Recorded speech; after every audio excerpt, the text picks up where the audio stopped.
Smart Excel চ্যানেলের পক্ষ থেকে আপনাদেরকে স্বাগতম। গতদিন আমি দেখিয়েছিলাম কিভাবে একটা পিকচারের ফরম্যাটিং করতে হয়। আমি গতদিন কিছু পোর্শন দেখিয়েছিলাম। আজকে আমি বাকি পোর্শনগুলো দেখাবো। আজকে আমি দেখাবো কিভাবে একটা পিকচারের বর্ডার ক্রিয়েট করতে হয় এবং কিভাবে একটা পিকচারে বিভিন্ন ইফেক্ট দিতে হয়, সেইগুলো নিয়ে আজকে আমি আলোচনা করব। তো দেরি না করে চলেন আমরা আজকে ভিডিওটা স্টার্ট করি। তো আমি পিকচার ফরম্যাটে যাওয়ার পর এখানে দেখেন পিকচার বর্ডার নামক একটা অপশান রয়েছে এবং এটার পাশে একটা ড্রপ ডাউন রয়েছে। এই ড্রপ ডাউনে ক্লিক করব। ক্লিক করার পর দেখেন এখানে কিছু কালার রয়েছে।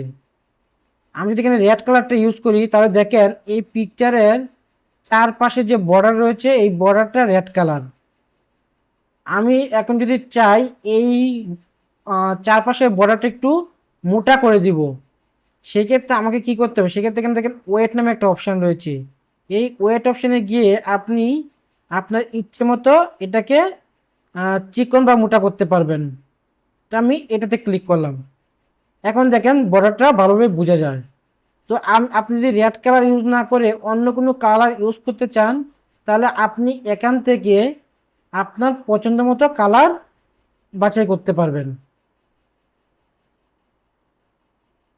দেন আপনি এই কালারগুলোর বাইরেও যদি কালার ইউজ করতে চান সেই ক্ষেত্রে সেই ক্ষেত্রে কি করতে হবে, সেই ক্ষেত্রে দেখেন এখানে মোর আউটলাইন কালার্স, এখানে ক্লিক করবেন। ক্লিক করার পর দেখেন এখানে বিভিন্ন ধরনের কালার চলে এসেছে। সেক্ষেত্রে আপনি যে কালারটা সিলেক্ট করবেন, এটা হচ্ছে নিচে যেটা হচ্ছে এটা কারেন্ট কালার, আর এটা হচ্ছে নিউ কালার। আমি যদি এখানে সাপোজ এই কালারটা ইউজ করতে চাই, সাপোজ ইয়েলো কালার, তো আমি ইয়েলো কালার সিলেক্ট করার পর আমি যদি এখানে ওকে দেই তাহলে দেখেন এই পাশের বর্ডারটা ইয়েলো কালার হয়ে গিয়েছে। এখন আপনি যদি চান এই পিকচারের বর্ডার তুলে দিবেন, রিমুভ করবেন, সেটাও আপনি করতে পারবেন। সেটা করতে গেলে আপনাকে কী করতে হবে, যেখানে দেখেন একটা অপশন রয়েছে নো আউটলাইন, আপনি যেখানে ক্লিক করেন তাহলে দেখেন এই বর্ডারটা রিমুভ হয়ে গিয়েছে। আপনি এইভাবেই বর্ডার একটা পিকচারে বর্ডার অ্যাড করতে পারবেন।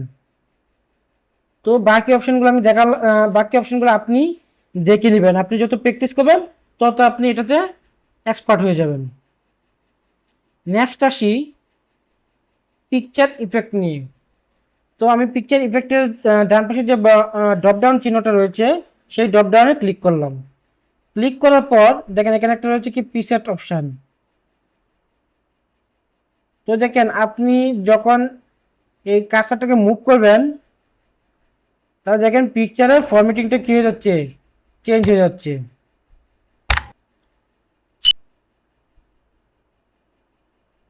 আপনি এভাবে চেঞ্জ করতে পারবেন। দেখেন হচ্ছে শেডু। শেডু মানে কি, আপনি যদি চান পিকচারের চারপাশে একটা ছায়া থাকবে সেই ক্ষেত্রে আপনি কি করতে পারবেন, শেডু ইউজ করতে পারবেন।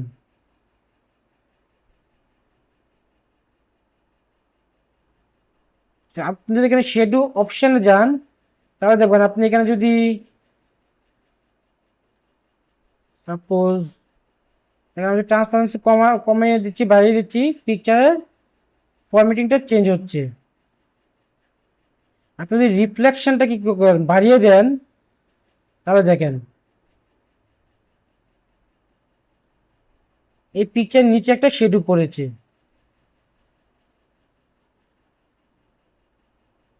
এভাবে আপনি সাইজ কমাইতে বাড়াতে পারবেন। তো এই অপশনগুলো আপনি নিজে থেকে দেখে নেবেন। আমি আর এখানে কিছু দেখাচ্ছি না। দেখা হচ্ছে রিফ্লেকশন, এটা অলরেডি দেখিয়ে ফেলছে যে রিফ্লেকশন অপশান, জাস্ট রিফ্লেক্ট করবে। দেন হচ্ছে গ্লো, দেখেন আপনি এখান থেকেও করতে পারবেন। আবার আপনি যদি এখানে 3D গ্লোতে গিয়ে দেন মোর গ্লো কালার্স, এখান থেকে আপনি বিভিন্ন কালার ইউজ করতে পারবেন। দেন গ্লো অপশানে যদি যান এখানে দেখেন এখানে আপনি ট্রান্সপারেন্সি কমাতে পারবেন, বাড়াতে পারবেন।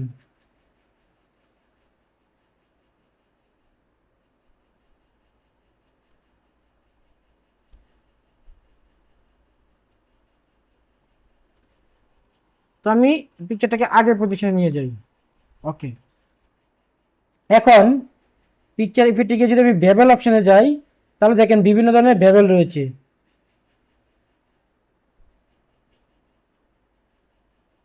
আপনি এইভাবে এগুলো কি করতে পারবেন, এগুলা ভেবে চেঞ্জ করতে পারবেন। আপনি যদি 3D অপশানে যান তাহলে এখানে আপনি উইথ কমিয়ে বাড়িয়ে ডিজাইন করতে পারবেন।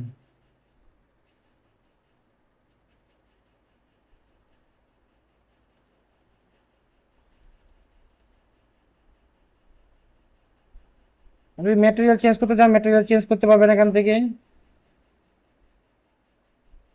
আপনার পছন্দ মতো আপনি ম্যাটেরিয়াল দিতে পারবেন।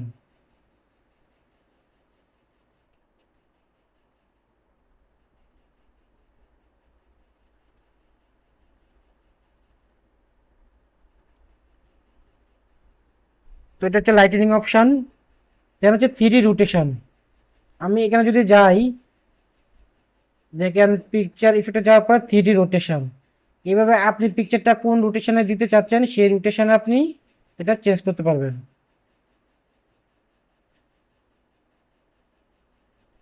আমি একটু আগে পজিশনে নিয়ে যাই, তাহলে একটু বুঝতে সুবিধা হবে, সুন্দর লাগবে।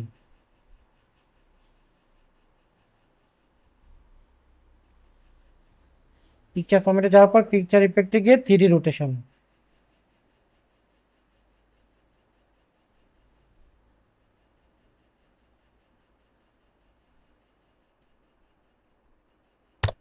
এইভাবে আপনি আপনার পছন্দ মতো পিকচার ফরম্যাটিং করতে পারবেন।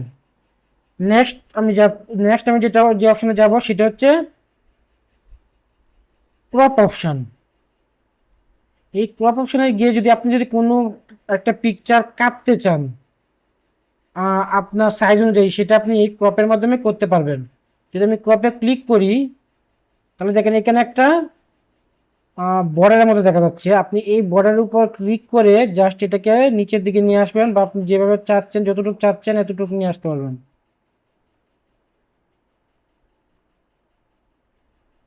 যেমন আমি যদি ক্রপ অপশনে গিয়ে আবার ক্রপে ক্লিক করি তাহলে দেখেন পিকচারটা ক্রপ হয়ে যাবে। তো এইভাবে আপনি একটা পিকচার ক্রপ করতে পারবেন। দেন হচ্ছে আপনি যদি কোনো একটা শেপে ক্রপ করতে চান, বাই ডিফল্ট যে শেপগুলো রয়েছে সেটা আপনি করতে পারবেন। আপনি এই ক্রপ টু শেপ যে অপশানটা রয়েছে, এই ক্রপ টু শেপ অপশানে গিয়ে আপনি এখানে যে শেপটা দিবেন এই পিকচারটা সেই শেপে আকার ধারণ করবে।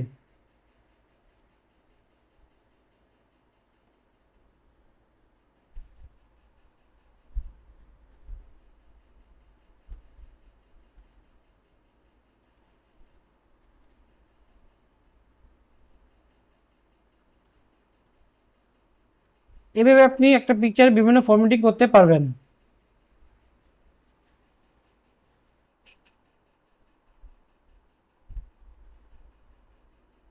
দেন হচ্ছে সিলেকশন পেন। সিলেকশন পেনে কি আপনি যদি মনে করেন যে কিছু পিকচার রয়েছে যে পিকচারগুলো আপনি হাইড করে রাখতে চান, সেই ক্ষেত্রে দেখেন এখানে যদি হাইড অল দেন তাহলে পিকচারটা হাইড হয়ে যাবে, এবং শো অল দিলে পিকচারগুলো আবার শো করবে। আর আপনি এখানে যে এই পিকচারটা যেটা রয়েছে এই পিকচারটা এখানে যদি আপনি ক্লিক করেন শুধু ওই পিকচারটাই কি হবে, রিমুভ রিমুভ হয়ে যাবে বা হাইড হয়ে যাবে। যেমন আপনি যদি আবার ক্লিক করেন এখানে তাহলে এই পিকচারটা কি হবে, শো করবে। এটাই ছিল মূলত পিকচার ফরম্যাটিংয়ের কাজ। তো আজকের ভিডিওটা যদি আপনাদের ভালো লেগে থাকে তাহলে অবশ্যই লাইক অ্যান্ড কমেন্ট করবেন, এবং আরও ভালো ভালো ভিডিও পেতে হলে আমাদের চ্যানেলের সাথে থাকবেন এবং চ্যানেলটিকে সাবস্ক্রাইব করে দেবেন। ধন্যবাদ সবাইকে।